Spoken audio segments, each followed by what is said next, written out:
So I did a video a while back about how to actually make an entire small bone soft and crumbly enough to actually eat the entire bone. We did it with some, I think, chicken or quail. I think it was chicken bones. But these bones right here, anything that's like really thick, like lamb, beef, this happens to be bison, which I'll talk about a bit in a minute. Anything thick like that, there's absolutely no way that you're ever going to be able to make it soft enough to to chew and eat. So the only thing that you can do with these is make some either broth or stock with it. We can make stock today. Never let bones go to waste. This is some cut up rib bones from bison, and just the bone alone is really nutritious.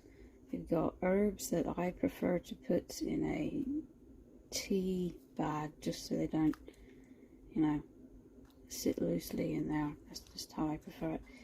And then we have, which by the way, you don't have to do that if you don't want to. Bison's so flavorful that really all you need is a bit of salt, to be honest, and not much salt either. Because we're trying to make this as healthy as possible, we're going to add some cloves, and that's a good detox and immunity. And we'll actually put that in loose because it's ground, so it doesn't matter. Some people don't like that flavour, but it's more for medicinal purposes than anything else. I personally do like it. I heated this up a wee bit last night, and you can see, just to get it started, and you could see that, in the fridge overnight, those little pieces of fat, that it's very, even the ribs in bison are very lean. So you also don't have to worry about extracting the fat very much, because there's hardly any fat in there to extract. Once this cooks down a wee bit more, we might get a little more, but I don't think I'll have to actually take it out. So bison has, I believe, what is it? I don't want to tell you wrong, but I think 28 grams of read somewhere. Protein per serving or something. It's got a lot more protein than beef. It's, I think, possibly the highest protein content, with half the calories supposedly. For somebody like me with medical reasons, needs a high iron, low fat, high protein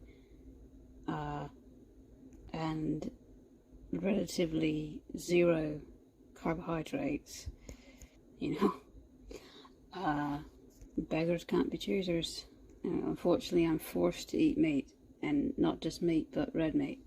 So this is a lot more heart healthy, and it came from a humane, free range, free roaming place where they are trying to actually restore the population, not only breed them at the farm, but restore population further down the line to try and get them back into the wild and release some of them into the wild.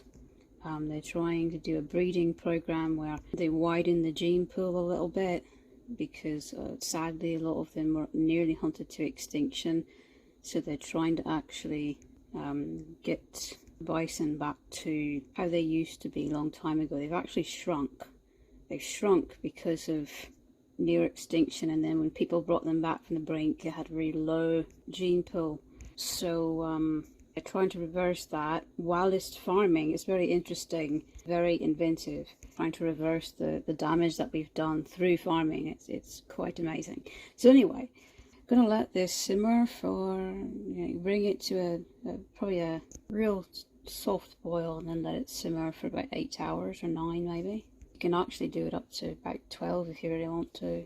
Every once in a while, add water in it, whatever. You can look up how to make stock. There's all different, good recipes and things. Don't waste these bones. People just eat things like shanks and ribs and then just toss the bones. I don't care what it is, whether it's a poultry bone or something like this. You should never ever toss it. I mean, just look at all those bones. That's all bones. I mean, every single one of them, you know, is a bone that size, that same size. And you leave a little bit of the cartilage and thins on, makes for even tastier stock. You can do it in a tall pot like that, or sorry, like not like that. You can do it in a tall pot, or you can do it like in a sort of a Dutch oven like this. And I'm a big fan of that high top, because if things, you know, maybe are a little, something sticks up a little bit, that still covers it. Because it evaporates slowly as you cook it, even something like this that is completely sealed will eventually evaporate. You have to keep checking it and keep adding water when you need to. The bones should always be at least, you know, mostly covered, preferably completely covered in water.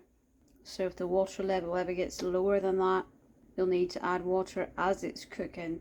It definitely depends on how much bone and cartilage and things that you're putting into it as to whether or not you might decide to actually dilute it when it's finished. Now that's different from just adding water to make sure the bones are covered. You know, if you got as many bones as I have for this one, you have at the end, finally when it's cooked, it's gonna be kind of concentrated but not overbearing. So it's just your preference. Do you like it more concentrated, or do you like it more watery?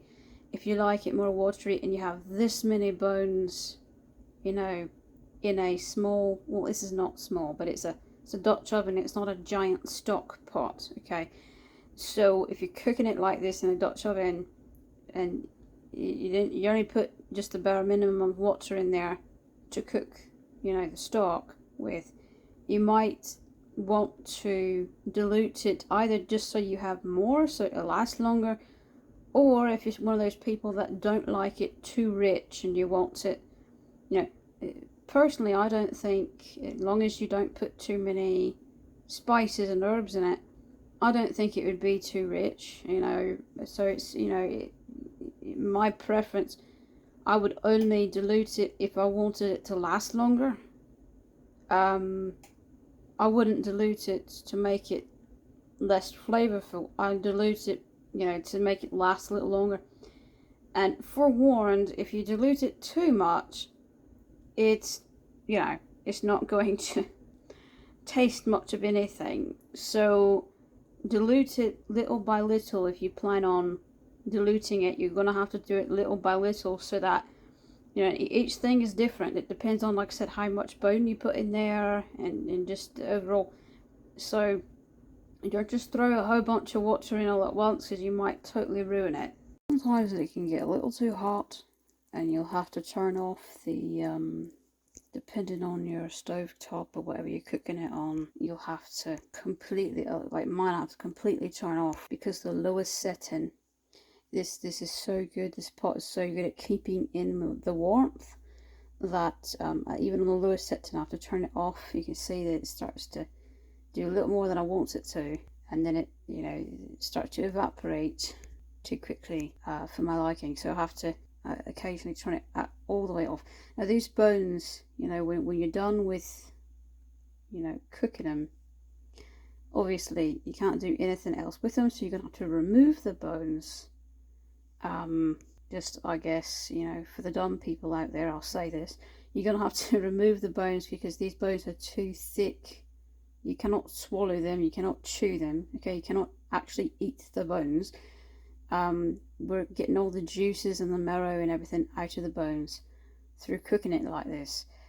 So what do you do with the leftover bones? Well, if you got a dog, your dog will love you, but make sure that it's not something the dog can choke on.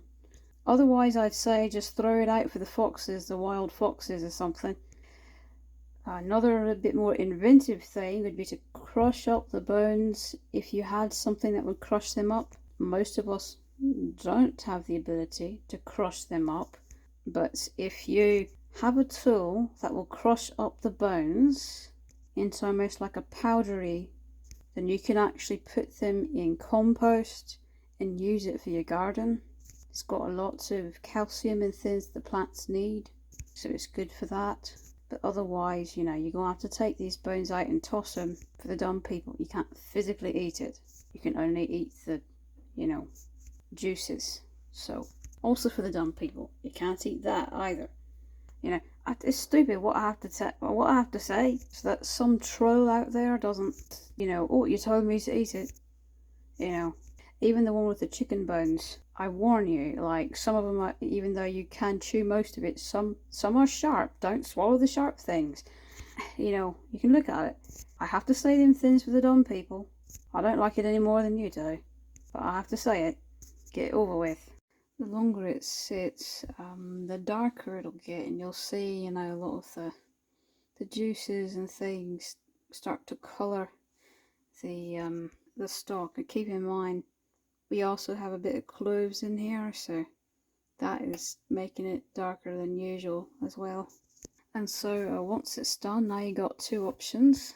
You can either save it for special occasions and freeze it, and some people even know how to can it, and I don't know how to can it.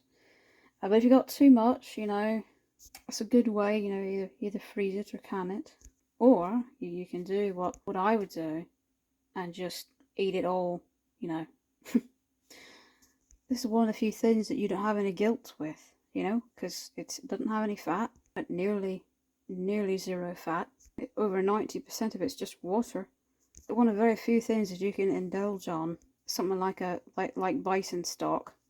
Now, I cannot say the same necessarily for beef stock or anything else, but something that lean, you don't have to worry that much about just how much you're, you know, eating at one time. I mean, it's not like cake or anything. In fact, in the olden days, in the olden times, they would use things like broth and stock as home remedies for immunity and things like that, because the bones alone have antioxidants and immunity boosters and things in them, lots of vitamins and minerals. It really is, you wouldn't think it, but bones are actually a power food. So what we've done here is we've extracted all of the nutrients from the bones over a slow period of time.